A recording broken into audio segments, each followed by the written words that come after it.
Have you ever looked at older couples still working well into their 70s and wondered, how did they get here? I have. My name is David. I work hard, love the Lord, and for years I watch friends, family members, and even people in church quietly struggle in retirement. Many of them are broke, not homeless, but financially stressed, dependent on Social Security, and unable to enjoy the rest they dreamed of. Today I'm going to tell you why most retirees end up broke, in the practical, biblical steps I'm taking right now, so it doesn't happen to me or to you. The quiet crisis, no one talks about. The numbers are sobering. The median retirement savings for Americans nearing retirement is shockingly low. Many have less than $100,000 saved, sometimes far less. Social Security has become the main or only income source for millions. And instead of freedom and rest, retirement often brings anxiety.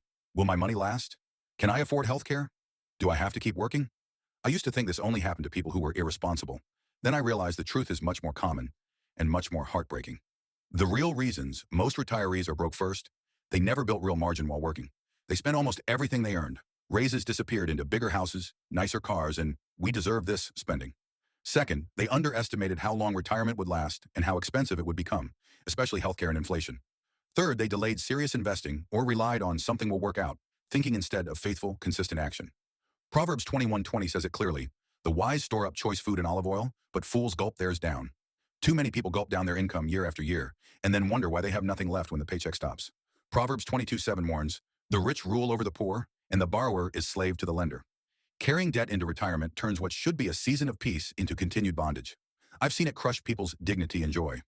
1 Timothy 6:6 reminds us, "But godliness with contentment is great gain." The lack of contentment while working, always needing more, upgrading, keeping up, is one of the biggest reasons people arrive at retirement broke. Luke 14:28 gives us the blueprint. Suppose one of you wants to build a tower. Won't you first sit down and estimate the cost to see if you have enough money to complete it? Retirement is that tower. Most people never sit down and run the real numbers. They just hope.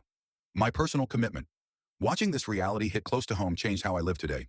I refuse to arrive at retirement broke or stressed. So here's what I'm doing right now. I live well below my means on purpose, even when raises come.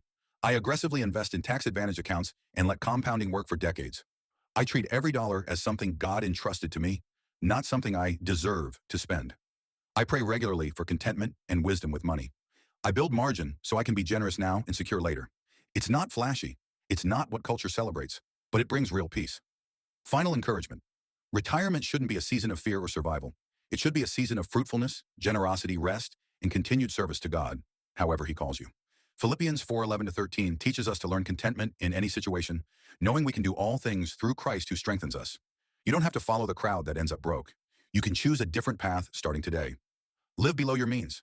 Invest faithfully. Pray for wisdom. Trust God's provision instead of your own plans. The decisions you make in your 30s, 40s, and 50s will determine whether retirement becomes a blessing or a burden. If this video opened your eyes to why most retirees are broke and what you can do differently, hit like, subscribe, and turn on notifications. Drop a comment below. What is one step you're taking right now to make sure you're not broke in retirement? May the Lord give you wisdom, diligence, contentment, and clear vision as you steward what He has entrusted to you. Shalom.